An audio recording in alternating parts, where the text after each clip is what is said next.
Assalamualaikum warahmatullahi wabarakatuh, teman-teman sahabat-sahabat petani yang dimanapun Anda berada ya. Assalamualaikum warahmatullahi wabarakatuh. Tetap semangat ya, dan kita mengenal CVPD pada jeruk. CVPD ini diakibatkan oleh apa? Yaitu oleh virus ya, yaitu yang merusak sel-selnya pada tanaman jeruk. Yang di sebelah A ini adalah tanaman jeruk yang sehat, yang di sebelah B ini adalah tanaman yang terserang CVPD. Dan ini CVPD pada jeruk ya, jeruk ini jeruk mandarin, ini yang separuh kuning separuh hijau ini adalah terserang CVPD. Lalu bagaimana cara mengendalikannya ya teman-teman semua? Caranya adalah yang pertama, apa penyebabnya terlebih dahulu? Ya, ini penyebabnya adalah Candidatus liberibacter yang menyebabkan jaringan phloem atau jaringan tapis pada bagian jeruk. Jadi yang menyerang pada jaringan phloem atau jaringan tapis ya, ini adalah Candidatus liberibacter. Lalu penurunannya melalui apa? Melalui serangga, yaitu kutu loncat jeruk yang namanya Diaporina citri atau Triosa erythrae. Ya, ini biasanya disebut Diaporina ya teman-teman semua. Kemudian Diaporina ini bagaimana ya? Ini adalah siklus daripada Diaporina citri yang dari kecil besar menjadi dewasa dan bertelur, akhirnya menyebar lagi dan sebagainya. Kemudian ini adalah Candidatus liberibacter, ini adalah penyebabnya, kemudian merusak pada jaringan tapis dan kemudian dia akan memasuki jaringan daun dan seterusnya akan disebarkan oleh Diaporina citri. Jadi ada dua hal yang berlawanan ya teman-teman semua. Jadi kalau itu tidak ada penyebarnya atau Diaporina citri, maka itu tidak menyebar ya, artinya terkumpul pada satu batang ataupun satu daun saja teman-teman semua. Nah, ini adalah yang terkena penyakit virus ya, CVPD ya, ini adalah Citrus Flame Declination ya. Ya, ini adalah warnanya seperti ini ya. Kemudian ini adalah karena kekurangan unsur hara, adalah kurang lebih seperti ini. Ini adalah kekurangan Fe, kekurangan Mg, kekurangan Mn, kekurangan seng, kemudian potasium, dan kemudian ini adalah kekurangan boron teman-teman semua. Nah, ciri-cirinya seperti apa? Pada daun yang terkena CVPD biasanya bercaknya kuning tidak beraturan atau klorosis, urat daunnya tetap hijau dan gelap, daun menebal dan kaku. Nah, ini adalah salah satu ciri khusus daun menebal dan kaku, serta ukuran daunnya mengecil. Kemudian jarak antar daunnya memendek. Nah, ini adalah seperti ini ya, daun dari buahnya. Ini adalah yang terkena CVPD, ini adalah yang sehat teman-teman semua. Nah, pada buah ukurannya kecil meskipun sudah matang dan berbentuk lonjong ataupun berbentuk miring. Tidak bulat sempurna ataupun biji kopong ataupun tidak berbiji, menjadi kulit kuning sebagian ya. Ini pada seperti yang tadi saya lihatkan pada gambar di jeruk keprok itu ya teman-teman semua, yang di depan tadi ya. Kemudian pada pohon pertumbuhannya kerdil, daunnya jarang dan daun tajuknya kurus. Ya, jadi pertumbuhannya kerdil, daunnya jarang dan daun tajuknya kurus teman-teman semua. Nah, ini adalah terserang CVPD adalah seperti ini ya, artinya meranggas dan sampai kelihatan akarnya teman-teman semua. Dan ini bisa disebarkan oleh Diaporina citri atau kutu tadi teman-teman semua. Nah, ini adalah Diaporina citri yang imago, dan ini adalah yang yang masih larva atau yang kecil-kecilnya itu teman-teman semua. Jadi ini adalah caranya adalah seperti itu ya teman-teman semua.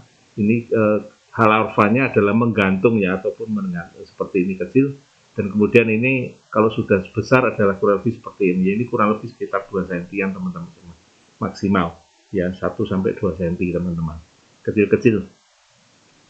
Kemudian ini adalah instarnya, yang kecil adalah seperti ini, membesar sampai ke yang terbesar adalah instar 5 ya, ini kurang lebih sekitar 2 ataupun 3 hari teman-teman semua ukurannya sampai ke instar 5. Kemudian sekresi yang dihasilkan oleh nimfa Diaporina citri. Nah, ini adalah sekresinya ataupun kotorannya yang dihasilkan oleh Diaporina citri, kurang lebih adalah seperti ini ya teman-teman, berbentuk seperti lilin-lilin seperti itu.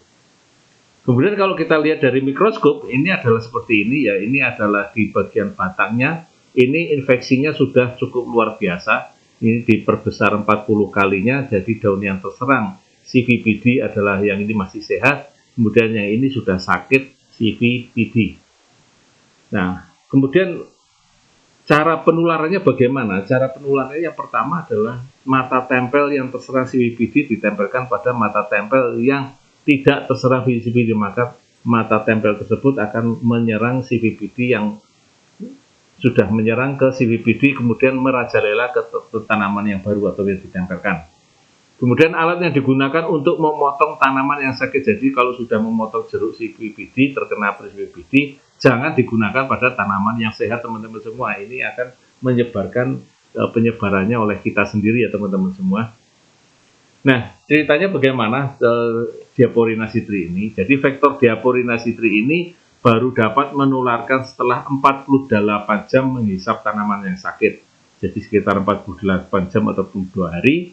Dan kemudian penularan makin tinggi melalui vektor yang telah menghisap selama kurang lebih 72 jam ya, selama kurang lebih 72 jam ya. Berarti ini kurang lebih sekitar ya 2-3 harian ya teman-teman semua, penularannya sudah semakin tinggi. Kemudian penularan terjadi setelah 720 jam atau 30 hari, setelah 168 jam atau 7 hari, vektor yang virus ya yang belum menularkan CVPD. Jadi ini bisa ditularkan ya setelah menular, maka menularnya setelah 720 jam atau kurang lebih sekitar 30 hari dan atau setelah 168 jam selama 7 hari yang virus yang virulensinya cukup tinggi ya. Jadi ini cukup bagi yang vektor-vektor yang tahu yang bahwa ini adalah virus yang cukup ganas, maka ini akan cepat menularkan teman-teman semua. Makin banyak populasi vektornya ataupun di atas 10 ekor, maka makin tinggi penularannya. Ya, artinya di atas 10 ekor ini sudah terlalu cukup tinggi teman-teman semua. Jadi ini perlu segera disemprot dengan BVR ya, jangan lupa BVR ya. Ya, jadi untuk teman-teman pemilik yang sudah ada ciri-cirinya CVPD, maka segera siapkan BVR di rumah Anda teman-teman semua. Kemudian vektor yang mengandung CVPD berumur 33 hari dan ini lebih pendek daripada yang tidak mengandung CVPD. Jadi vektor yang mengandung CVPD ini berumur lebih pendek ya, kurang lebih 33 hari dari yang tidak mengandung. Jadi yang mengandung CVPD 33 hari, yang tidak mengandung lebih lama lagi ya tentu saja teman-teman semua. Kemudian cara penularannya yaitu adalah dengan antisipasinya seperti apa ya. Antisipasinya adalah jangan menanam bibit yang telah tertular CVPD atau menanam bibit yang bebas dari CVPD.